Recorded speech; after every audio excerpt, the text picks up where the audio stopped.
నిన్న బీటెక్ రవి మీద ఎప్పుడో ఎయిర్పోర్ట్ దగ్గర ఒక ఫాల్స్ కంప్లైంట్ని ఎప్పుడు 21/2023 జనవరిలో పెట్టినటువంటి ఆ రోజు జాతీయ ప్రధాన కార్యదర్శి నారా లోకేష్ అక్కడికి వెళ్తే దాంట్లో ఆ గేట్ దగ్గర ఒక కానిస్టేబుల్తోనో ఏఎస్ఐతోనో ఒక చర్చ జరిగితే వాదన జరిగితే దాని మీద ఒక కేసు కంప్లైంట్ రిజిస్టర్ చేసి దాంట్లో కూడా బెయిలబుల్ సెక్షన్లో ఆ రోజు అప్లికబుల్ బెయిలబుల్ సెక్షన్లో ఆ రోజు ఎఫ్ఐఆర్లో కట్టారు. సెక్షన్ 341, 352, 353, 506. దాని తర్వాత 10 నెలల పాటు ఇప్పటికీ పలుమార్లు కడప జిల్లా ఎస్పీని అనేక సమస్యల మీద మాజీ ఎమ్మెల్సీ బీటెక్ రవి కలవటం జరిగింది. పులివెందుల సమస్యల మీద రోజు ఆయన ప్రజల్లోనే ఉంటా ఉన్నాడు. అనేక మంది నాయకులు, అనేక మంది పార్టీ కార్యక్రమాలు రోజు పాల్గొంటూ ఉన్నాడు. కానీ రాత్రి తప్పుడు కేసు పెట్టి ఆయన్ని అరెస్ట్ చేశారు. దాన్ని కూడా సెక్షన్లు మార్చి 333 సెక్షన్లు పెట్టి మేజిస్ట్రేట్ గారు అడిగితే దానికి ఏదో తప్పుడు సెక్షన్లన్నీ కూడా ఇంక్లూడ్ చేసి పెట్టి అక్రమంగా ఆయన్ని రిమాండ్కి పంపించారు. ఇది ఇవాళ కొత్తగా లేదు, జగన్మోహన్ రెడ్డి ప్రభుత్వంలో నిరంతరం జరుగుతూ ఉంది. అచ్చెన్నాయుడు అరెస్టు కానించి, అక్రమ అరెస్టు కానించి, కొల్లూరు రవీంద్ర అక్రమ అరెస్టు, ధూళిపాల నరేంద్ర అక్రమ అరెస్టు, అలాగే రాయలసీమలో జేసీ ప్రభాకర్ రెడ్డి మీద మొన్న చెప్పాడు, నేను 3 జన్మలు ఎత్తిన ఈ కేసుల్ని ఎదుర్కోలేను, ఈ కేసులు విచారణ పూర్తి కావు, అన్ని కేసులు పెట్టారు నా మీదని. జేసీ ప్రభాకర్ రెడ్డి ఆయన అక్కడ తాడేపల్లి మన తాడిపత్రి మున్సిపల్ చైర్మన్గా ఉండి తన ప్రోటోకాల్ని తనకున్నటువంటి చైర్మన్ పదవికి కమిషన్ ఆఫీసుకు రావట్లేదని నిరసన వ్యక్తం చేస్తే దాని మీద అనేక తప్పుడు కేసులు పెట్టారు. వాళ్ళ కుమారుడు అస్మిత్ రెడ్డి మీద ఎక్కువ తప్పుడు కేసులు పెట్టారు. బనగానపల్లి మాజీ శాసనసభ్యుడు బీసీ జనార్దన్ రెడ్డి మీద తప్పుడు కేసులు పెట్టారు. ప్రొద్దుటూరు ఇన్ఛార్జి ప్రవీణ్ కుమార్ రెడ్డిని గతంలోనే అరెస్ట్ చేశారు తప్పుడు కేసులు పెట్టి. అలాగే మొన్న మళ్ళీ తప్పుడు కేసులు పెట్టి మళ్ళా రిమాండ్లో పెట్టారు. ఆయన ఇంకా రిమాండ్లో ఉన్నాడు, ఆయన ఇంకా బెయిల్ రాలేదు.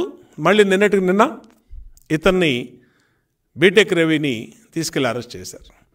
అంటే ఇంకా పోలీసు అధికారులు కూడా చెప్తా ఉన్నారు, రాష్ట్రంలో ఇంకా ఈ 3 నెలల్లో తాడేపల్లి ఆదేశాల మేరకు ఎవరైతే వైసీపీ అవినీతిని, జగన్మోహన్ రెడ్డి అవినీతిని, జగన్మోహన్ రెడ్డి ప్రభుత్వం చేస్తున్న అక్రమాలని, దౌర్జన్యాలని గురించి మాట్లాడతారో, ప్రజల్లో వెళ్తారో వాళ్ళందరి మీద కూడా కేసులు పెట్టి జైలుకి పంపిస్తామని చెప్పి నేను చెప్తా ఉన్న అధికారులు కూడా, ఎవరైతే ఈ టెయింటెడ్ పోలీస్ అధికారులు కొంతమంది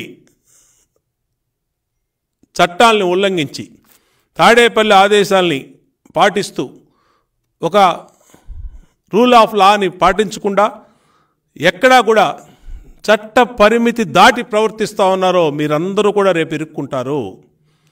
జగన్మోహన్ రెడ్డి రేపు 3 నెలల్లో ఎన్నికల్లో ఓడిపోతాడు. ఓడిపోయినాక పెట్టే బేడ సామాను సర్దుకొని ఈ రాష్ట్రం విడిచే జగన్మోహన్ రెడ్డి వెళ్ళిపోతాడు. మీరెక్కడికి వెళ్తారు? మీరెక్కడికి వెళ్తారో అని అడుగుతా ఉన్నా. ఇవాళ పనిచేస్తున్నటువంటి తాడేపల్లి ఆదేశాలని పాటిస్తూ ఇష్టం వచ్చినట్టు 307 కేసులు పెడుతూ తెలుగుదేశం పార్టీ, జనసేన పార్టీ నాయకుల మీద ఇష్టం వచ్చినట్టు కేసులు పెడుతూ రిమాండ్కు పంపిస్తూ బెయిలబుల్ సెక్షన్స్లు బీటెక్ రవి ఎఫ్ఐఆర్ పెట్టినప్పుడు బెయిలబుల్ సెక్షన్లు పెట్టి నిన్న రిమాండ్కి వెళ్ళేటప్పటికి బెయిలబుల్ కాకుండా రిమాండ్ సెక్షన్లు పెట్టారు. అందరిని అడుగుతా ఉన్నాం, పోలీస్ అధికారుల్ని, కడప ఎస్పీని అడుగుతా ఉన్నాం, నీ దగ్గరికి 10 రోజుల క్రితం రాలేదా బీటెక్ రవి? అప్పుడు కనబడలేదా బీటెక్ రవి మీకు? ఎన్నిసార్లు కలిశాడు ఈ 10 నెలల్లో మిమ్మల్ని? పోలీసు అధికారులు కడప పులివెందుల డిఎస్పీని కానీ, అక్కడ ఉన్నటువంటి అడిషనల్ ఎస్పీని కానీ, ఎస్పీని కానీ ఎన్నిసార్లు సమస్యల మీద మీ దగ్గరికి బీటెక్ రవి వచ్చాడు? అప్పుడు కనపడలేదా మీకు?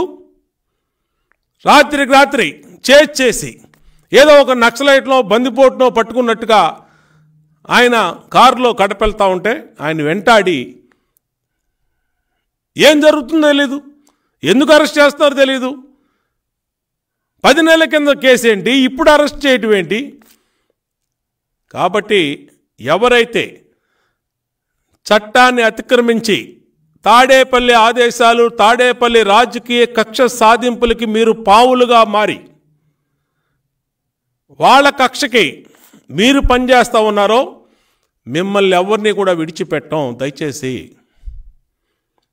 ప్రతి దాని మీద మీరు పెట్టే బుక్ చేసిన ప్రతి కేసు మీద జ్యుడిషియల్ ఎంక్వైరీ తర్వాత జరుగుద్ది. ఎవరిని విడిచిపెట్టం. ఎక్కడికి పోతారు మీరు? జగన్మోహన్ రెడ్డి అంటే పెట్టేబేడ సర్దుకొని బెంగళూరు లోటస్ పాండ్కి పోతాడు, బెంగళూరు వైట్ ప్యాలెస్కి పోతాడు, లేదంటే హైదరాబాదు లోటస్ పాండ్కి పోతాడు, లేదంటే లండన్ పోతాడు. మీరు ఎక్కడ పోతారు? మీరు ఇక్కడే పనిచేయరా ఆంధ్రప్రదేశ్లో? మీకు తెలియట్లేదా ఏం జరుగుతుందో?